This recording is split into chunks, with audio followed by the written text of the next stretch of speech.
Hi good evening everyone. ಇವತ್ತಿನ blog ಈವ್ನಿಂಗಿಂದ start ಮಾಡ್ತಾಯಿದ್ದೀನಿ. ಇವತ್ತಿನ ಈವ್ನಿಂಗ್ ಕಾಫಿ ಮುಗಿಸಿ ಹೊರಗಡೆ ಬಂದ್ವಿ. ಪಾಪನ ಅಮ್ಮ ಎತ್ಕೊಂಡಿದ್ರು. ಹೊರಗಡೆ ಬಂದರೆ ಮಕ್ಕಳೆಲ್ಲ ಶಟಲ್ ಕಾಕ್ ಆಡ್ತಾಯಿದ್ರು.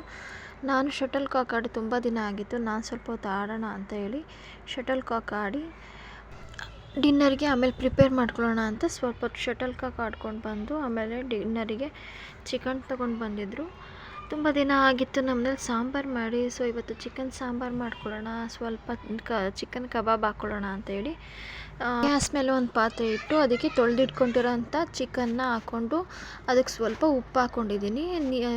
ಚಿಕನಲ್ಲಿರೋ ನೀರೆಲ್ಲ ಫುಲ್ ಡ್ರೈ ಆಗಬೇಕು. ಡ್ರೈ ಆದಮೇಲೆ ಅದಕ್ಕೆ ಒಂದು 2 ಟೇಬಲ್ ಸ್ಪೂನ್ ಎಣ್ಣೆ ಹಾಕ್ಕೊಂಡಿದ್ದೀನಿ. ಆಮೇಲೆ ಕುಡ್ಲೂ ಬಿಸಿ ಆಗೋದಕ್ಕೆ ಇಟ್ಟಿದ್ದೆ. ಕುಡ್ಲು ಹಚ್ಕೊಂಡು ಮೊದಲೇ ಕಾಯಿ, ಶುಂಠಿ, ಬೆಳ್ಳುಳ್ಳಿ, ಚಕ್ಕೆ, ಲವಂಗ, ಈರುಳ್ಳಿ ಎಲ್ಲನೂ ಮಿಕ್ಸಿ ಜಾರಿಗೆ ಹಾಕ್ಕೊಂಡು ರುಬ್ಬಿಟ್ಕೊಂಡಿದ್ದೆ. ಆ ರುಬ್ಬಿಟ್ಕೊಂಡಿರೋ ಮಿಶ್ರಣನ ಚಿಕನ್ ಜೊತೆಗೆ ಹಾಕ್ಕೊಂಡಿದ್ದೀನಿ. ಹಾಗೆ ಸೈಡಲ್ಲಿ ರೈಸ್ ಮಾಡ್ಕೊಳ್ಳೋಣ ಅಂತ ರೈಸಿಗೂ ಇಟ್ಟಿದ್ದೀನಿ. ನೋಡಿ, ಹಾಕ್ಕೊಂಡು ಅದಕ್ಕೆ ಎಷ್ಟು ನೀರು ಬೇಕು, ಸಾಂಬಾರೆಲ್ಲ ಮಾಡ್ತಾಯಿರೋದು ನೋಡಿ. ಸ್ವಲ್ಪ ಸಾಂಬಾರಿಗೆ ಎಷ್ಟು ಹದದಲ್ಲಿ ಬೇಕು ನೀರು ಅಷ್ಟು ಹಾಕ್ಕೊಂಡು ಮೊದಲೇ ಸ್ವಲ್ಪ ಉಪ್ಪು ಹಾಕ್ಕೊಂಡಿದ್ದೆ ಅಲ್ವ, ಈಗ ಸ್ವಲ್ಪ ಉಪ್ಪು ಹಾಕ್ಕೊಂಡು ಅದಕ್ಕೇ ಮೊಟ್ಟೆ ತೊಳೆದು ಹಾಕ್ಕೊಂಡಿದ್ದೀನಿ. ಮೊಟ್ಟೆ ತೊಳೆದು ಹಾಕ್ಕೊಂಡು ಅದನ್ನು ಬೇಯೋದಕ್ಕೆ ಅಂತ ಬಿಟ್ಟಿದ್ದೀನಿ. ಈ ಕಡೆ ಕುಕ್ಕರ್ ವಿಷಲ್ ಬಂತು. ಸೊ ಅದನ್ನು ಸೈಡಿಗೆ ಎತ್ತಿಟ್ಟು ಬಾಣಲಿ ಬಿಸಿ ಆಗೋದಕ್ಕೆ ಇಟ್ಟು ಅದಕ್ಕೆ ಸ್ವಲ್ಪ ಎಣ್ಣೆ ಹಾಕ್ಕೊಂಡು ಎಣ್ಣೆ ಕಾದ ನಂತರ ಮೊದಲೇ ಸ್ವಲ್ಪ ಚಿಕನಿಗೆ ಕಬಾಬ್ ಪೌಡರ್, ಮೊಟ್ಟೆ, ಶುಂಠಿ ಬೆಳ್ಳುಳ್ಳಿ ಪೇಸ್ಟ್, ಸ್ವಲ್ಪ ಕಾರ್ನ್ಫ್ಲೋರ್ ಹಾಕಿ ಕಲಸಿ ಫ್ರಿಜ್ಜಲ್ಲಿ ಇಟ್ಕೊಂಡಿದ್ದೆ. ಆ ಮಿಶ್ರಣ ತೊಗೊಂಡು ಬಂದು ಇವಾಗ ಕಬಾಬ್ ಹಾಕೋಣ ಅಂತ ಕಬಾಬ್ ಹಾಕೋತಾ ಇದ್ದೀನಿ. ಈ ಕಡೆ ಸಾಂಬಾರು ಕೂಡ ರೆಡಿ ಆಗ್ತಾಯಿದೆ. ಒಂದು ಕಡೆ ಕಬಾಬ್ ಕೂಡ ಚೆನ್ನಾಗಿ ಬೇಯ್ತಾ ಇದೆ. ಅದು ಚೆನ್ನಾಗಿ ಫ್ರೈ ಮಾಡಿಕೊಂಡು ಒಳಗಡೆ ಎಲ್ಲ ನೀಟಾಗಿ ಬೇಯಬೇಕಲ್ಲ. ಸೊ ಮೀಡಿಯಮ್ ಫ್ಲೇಮಲ್ಲಿ ಇಟ್ಕೊಂಡು ಚೆನ್ನಾಗಿ ಫ್ರೈ ಮಾಡಿಕೊಂಡು ಕಬಾಬ್ ರೆಡಿ ಆಗಿದೆ.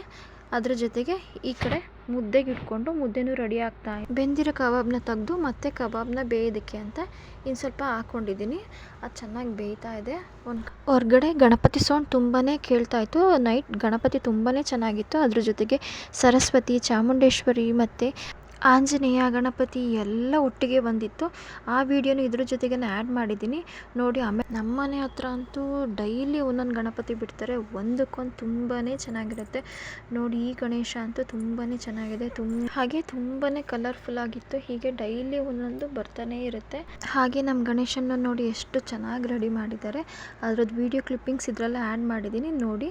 ಇವತ್ತಿನ ಬ್ಲಾಗ್ನ ವಿಘ್ನ ವಿನಾಯಕನಿಗೆ ಎಲ್ಲರಿಗೂ ಒಳ್ಳೆಯದಾಗಲಿ ಅಂತ ಕೇಳ್ಕೊತಾ ಎಂಡ್ ಮಾಡ್ತಿದ್ದೀನಿ. Thanks for watching. ನಮ್ಮ ಚಾನಲ್ನ ಪ್ಲೀಸ್ ಲೈಕ್ ಮಾಡಿ, ಶೇರ್ ಮಾಡಿ, ಸಬ್ಸ್ಕ್ರೈಬ್ ಆಗೋದನ್ನು ಮರಿಬೇಡಿ. Thank you.